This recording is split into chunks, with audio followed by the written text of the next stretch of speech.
সুন্দরবনের এক ছোট্ট গ্রামে বাস করত অনন্যা। তার ছোট্ট পরিবারের সঙ্গে সে ছিল সাধারণ গ্রাম্য এক সাদামাটা মেয়ে। কোনোদিনও কারুর সঙ্গে বা পাড়ার প্রতিবেশীর সঙ্গে অনন্যা ঝগড়া করতে শেখেনি। তার স্বামীও ছিল পেশায় কৃষক, সাদাসিধে মানুষ।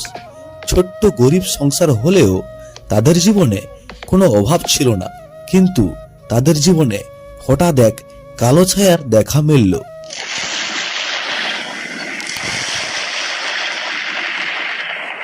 এত ভারী বৃষ্টিতে মাঠে গিয়ে খুব কাজ করতে কষ্ট হয় গো অনন্যা। আর তাছাড়া এত ভালো শরীর আর আমার নেই, খুব কষ্ট হয় আমার কাজ করতে। কিন্তু কি আর করি বলো, এত মাঠে জল জমে গেছে, ফসলগুলো না কাটলে তো আর চলবে না গো। যা হয় হবে, কিন্তু ফসলগুলো তো কাটতে হবে, তা না হলে সবকিছু ডুবে যাবে যে। এই যে কদিন ধরে বৃষ্টি চলবে ভেবেও পাচ্ছি না। হায় হায় ভগবান, এ কি হলো আমাদের। এত হতাশ হইও না, এখনো মাঠে খুব একটা বেশি জল দাঁড়ায়নি।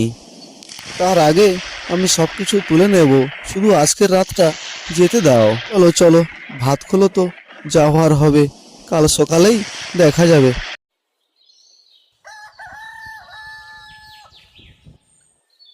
সে না হয় সব বুঝলাম, কিন্তু বর্ষাকালে অত জমি আমরা চাষ করতে পারবো না। এদিকে ভারী ভারী বৃষ্টি হচ্ছে, আবার নদীর জলও বাড়ছে, সব ফসল আমাদের নষ্ট করে দেবে। বেলা করে লাভ নেই গো, আমি কয়েকটা মুরলি কাল বসিয়েছিলাম, যাই ওগুলো নিয়ে আসি, যদি কিছু মাছ পড়ে তো। বেশ, চলে যাচ্ছ যে, ছাতা নিয়ে যাবে না? বলি ছাতা নিয়ে যাও। ছাতা নিয়ে কি হবে বলো তো, যে বৃষ্টি হচ্ছে, এই বৃষ্টিতে ছাতা সইবে না গো। আর এমনিতেই তো আমাকে ভিজতে হবে ওই মুরলি তুলতে গেলে। তুমি বরং এক কাজ করো, বাড়িতে সাবধানে থাকো মেয়েটিকে নিয়ে। আমি খুব তাড়াতাড়ি চলে আসবো, ওই মুরলিগুলি ঝেড়ে কিছু মাছ নিয়ে আসছি। আমি চললাম তাহলে। বলি সাবধানে যাও, আর তাড়াতাড়ি ফিরে আসবে কিন্তু। দুর্গা দুর্গা। পলাশ চলে যায় গ্রামের রাস্তা ধরে ধান ক্ষেতের দিকে, আর এদিকে অনন্যা বাচ্চাটির হাত ধরে ঘরের দরজার সামনে দাঁড়িয়ে পলাশের ফেরার পথ চেয়ে। কিন্তু ঝড় বৃষ্টি তো গরিবের কোনো কথাই শুনে না। হঠাৎ ঘটে গেল এক অকাল।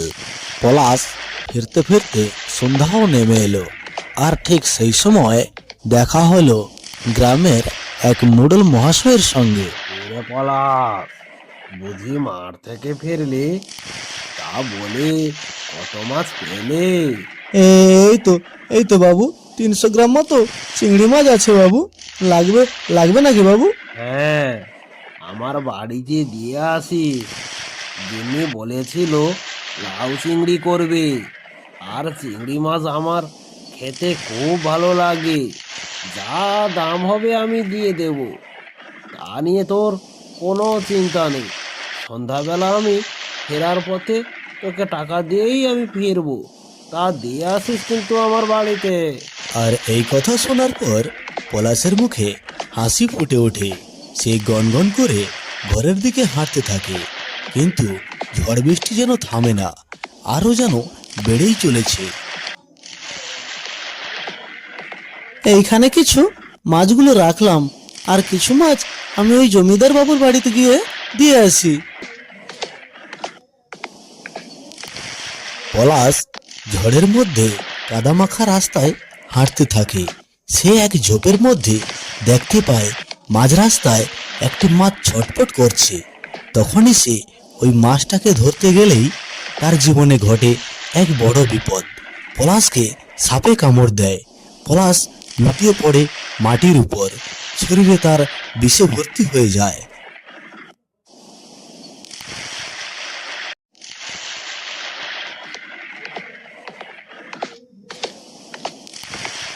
আমাকে এই অবস্থায় ছেড়ে চলে গেলে এবার আমাদের কি হবে? বাচ্চা নিয়ে কোথায় যাব? তোমার আগে আমি কেন মরে গেলাম না? কি দৃশ্য দেখালে ভগবান আমাকে। তুমি শান্ত হও বোন, শান্ত হও, নিজেকে শক্ত করো।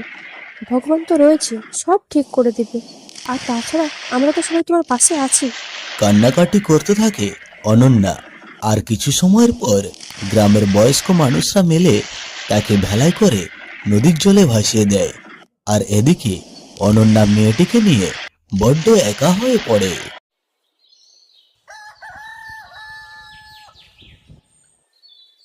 দেখিস, তোর যদি শাখা সিন্দুরের জোর থাকে তাহলে অবশ্যই তোর স্বামী ফিরে আসবে। গ্রামের অনেক জায়গায় এখনো মানুষকে সাপে কামড়ালে লক্ষিন্দরের মতো কলার ভেলায় করে ভাসিয়ে দেওয়া হয়, যদি অলৌকিকভাবে ফিরে আসে সেই ভরসায়। অনন্যার জীবনে অন্ধকারের কালো ছায়া নেমে এলো। এদিকে আবার বর্ষাকাল, ঝড় বৃষ্টি আর নদীর জলে অনন্যার সব ধান ক্ষেত ডুবিয়ে দিল। অনন্যা খবরটা শুনেই দৌড়ে গেল মাঠে। চোখের সামনে সব শেষ হয়ে গেল। আকাশ ভেঙে পড়ল যেন অনন্যার মাথার উপর। আমার সব শেষ হয়ে গেল। এবার আমাদের কি হবে? কিভাবে আমি সংসার চালাবো? গত কয়েকদিন ধরে খাচ্ছ না অনন্যা? নিজের শরীর আর পরিবারের খেয়াল না রাখলে এভাবে ভেঙে পড়লে বাচ্চারা কি হবে বলো? আর পরিবার? আমার আর কোনো পরিবার নেই। ভেবেছিলাম চাষ করে জীবন কাটাবো, কিন্তু সেটাও আর হলো না। এই দুর্যোগ আর নদী সব কেড়ে নিল, শুধু আমার জীবনটাই কেড়ে নিতে পারলো না। চুপ করো বোন, চুপ করো, কান্না থামাও। লড়াই করা মানেই তো জীবন। শুধু বাচ্চাটার দিকেই চেয়ে থাকো। অনন্যা ভেবেছিল সে সবকিছু ছেড়ে দিয়ে বাচ্চাটিকে নিয়ে বাপের বাড়ি চলে যাবে, কিন্তু সেখানে গিয়ে দেখে সেখানে একই অবস্থা। হ্যাঁ রে অনন্যা, 10টা বছরও টিকতে পারলি না, তার উপর আবার এই বাচ্চা নিয়ে চলে আসলি। আমাদের তো এমনিতেই নুন আনতে পান্তা ফুরিয়ে যায়। চলে যা, চলে যা এখান থেকে, নিজেরটা নিজেই সামলা।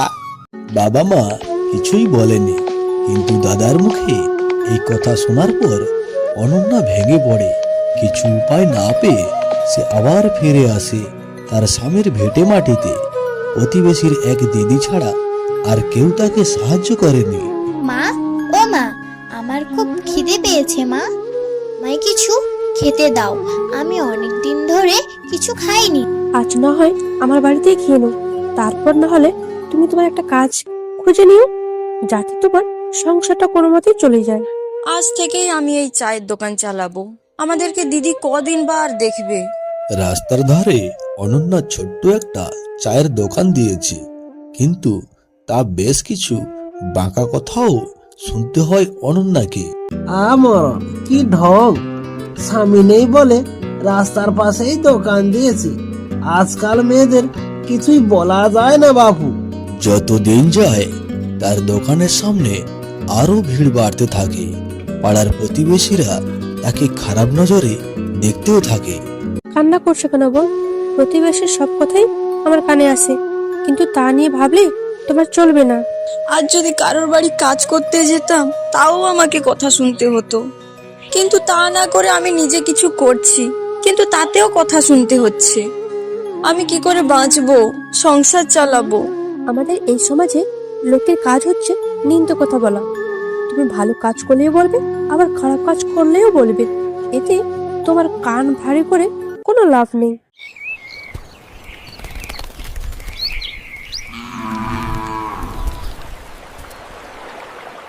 পরের দিন সকালে গ্রামের সবাই জমিদার সাহেবের কাছে অনন্যাকে নিয়ে নালিশ জানানোর জন্য উপস্থিত হলেন। এই কথা শোনার পর জমিদার সাহেব অনন্যার কাছে হাজির হলেন। এখানে তুমি দোকান দিতে পারবে না অনন্যা, এখান থেকে তুমি চলে যাও। গ্রামের ছেলেরা এসে ভিড় করে, গ্রামের মানুষজন খারাপ কথা বলছে, সমাজ পরপর নষ্ট হচ্ছে। অনন্যা, চলে যাও তুমি, এখান থেকে চলে যাও। এতে আমার কি দোষ জমিদার সাহেব? আর এই দোকান বন্ধ করে আমি গ্রাম ছেড়ে কোথায় যাব? তা এত সব জানি না বাপু, গ্রামের কেউ চাইছে না যে তুমি এই গ্রামে থাকো, এতে আমার কিছু করার নেই। আর তাছাড়া তোমার জন্যই গ্রামের ছেলেরা খারাপ হচ্ছে। গ্রামবাসীর কথা না ভেবে একবার আমার কথা ভাবুন জমিদার বাবু। এই অসহায় অবস্থায় বাচ্চাকে নিয়ে আমি কোথায় যাব? আর তাছাড়া তোমাকে দেখে গ্রামের অনেক মহিলা দোকান দিতে চাইছে, সবাই স্বনির্ভর হবে। তা আমি এত সব মেনে নিতে পারবো না। চলে যাও তুমি, এখান থেকে চলে গেলেই গ্রামের সবার ভালো হবে অনন্যা। এরপর অনন্যার ভাগ্যের চাকা আর ঘুরল না। তাদের সংসারের অভাব আর অভাব লেগেই থাকলো। জমিদার মহাশয়ের কথায় তাদের দোকানখানাও বন্ধ হয়ে যায়, কিন্তু তাদের সংসার এইভাবেই চলতেই থাকে। আজকের গল্প আমরা এখানেই শেষ করলাম। হ্যালো আমার ছোট্টখাট্ট কার্টুন প্রিয় বন্ধুরা, আমাদের এই গল্পটিকে সম্পূর্ণ দেখার জন্য অসংখ্য অসংখ্য ধন্যবাদ। এবং আমাদের এই গল্পটিকে একটুখানি ভালোবেসে লাইক, কমেন্ট, শেয়ার ও সাবস্ক্রাইব করতে ভুলো না যেন। আমাদের এর পরবর্তী খুব সুন্দর একখানা ভিডিও আপনাদের সামনে আসতে চলেছে। ততক্ষণে এসএমপি কার্টুনের সঙ্গে থেকো, পাশে থেকো। ধন্যবাদ।